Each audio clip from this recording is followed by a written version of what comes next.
Hey, welcome back to Big Board. Whew, it's been a crazy couple of weeks. I have not touched dice, I don't think, for 2 or 3 weeks now, maybe two, on a physical board with counters. So, you know, forgive me because I have sinned, right? What a long time not to play. So, of course, first thing I do is break out Lock and Load Tactical because I'm pretty familiar with the system and we can get after it straight away. Was feeling in kind of a Vietnam mode, which we'll talk about in another video at some point in the near future.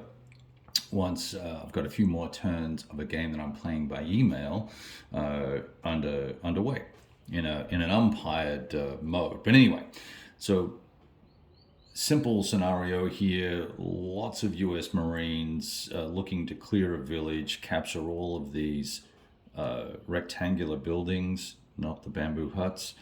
And got a couple of tanks with them, some M48s, got a pretty heavy force of NVA who are quite capable. However, dice have not been very friendly to the Vietnamese. They are ensconced in this pretty tough building here, but it's turn 4, and they've lost their 12 millimeter gun here. They lost their AT gun just out of frame here.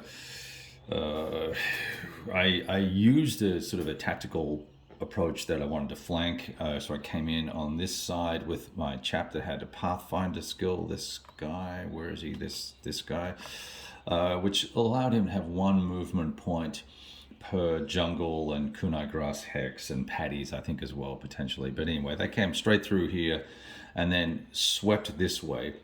And this was the weakest side for the Vietnamese because they had so many buildings, they decided to kind of consolidate back a little bit. And that didn't work out so well. And they kind of put their bunker here and this heavy building here and all their good equipment there. There is a little catch in the scenario. There's a hidden unit that pops up once you hit a certain line of sight. We triggered that as quickly as we could, so that we could take out that unit. It ended up being placed here. Made the most sense in terms of trying to get a shot on the tanks that were approaching this way. I guess we could have set up further back and then meandered our way in and perhaps forced the USMC to sort of hang back and screen that little unit. Nevertheless, that got cleared up pretty quickly. This allowed the USMC to push in pretty hard.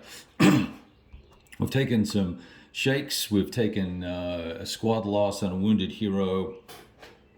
Very limited losses in this particular scenario for them. I've been very, very cautious with the tanks, not letting them get adjacent to too much, unless they'd either fired or were relatively secure from being ambushed or close assaulted by these NBA guys coming out of basically blocking terrain or concealment, as the case may be. So really good scenario, lots of good equipment in it, lots of fun as usual with this system. Given that it's pretty much the end of turn 4 at this point, these guys are staying hunkered down. We've got guys hunkered down here. These mortars have caused a few problems. They've managed to shake most of the guys on the board, except for this unit here, at one point or another, being the primary weapon, effective weapon. And but with 6 turns left now, it's really almost a foregone conclusion. We've got to assault this building here. We can do that using now 2 tanks. I can maneuver to capture these hexes. We can clean this up pretty quickly, and that's the only 2 stacks left on the board. These guys are coming off at the end of this turn. They're dead, and it's over for the Vietnamese in this particular scenario. There's no scale of victory here. Most VPs wins, but this is a pretty overwhelming USMC victory. And I'll put most of that down to some awesome die rolling on behalf of the USMC and some not so great die rolling by these guys. Now, I will admit that I perhaps didn't take advantage of this stack of guys here, but I figured, we're going to spread these chaps out to make it 3 hexes that have to be fought for to be acquired or captured. So hopefully we'll sort of raise the price a little bit of capturing that building. But in essence, it's game over for the Vietnamese. So we're going to call it here. At worst case, the USMC will lose a squad or two, but nothing that's going to detract from a pretty overwhelming victory here in the current scenario. So, all right, thought I'd just check in with you. It's been a while. I hope you guys are doing well, and we'll talk soon. Cheers.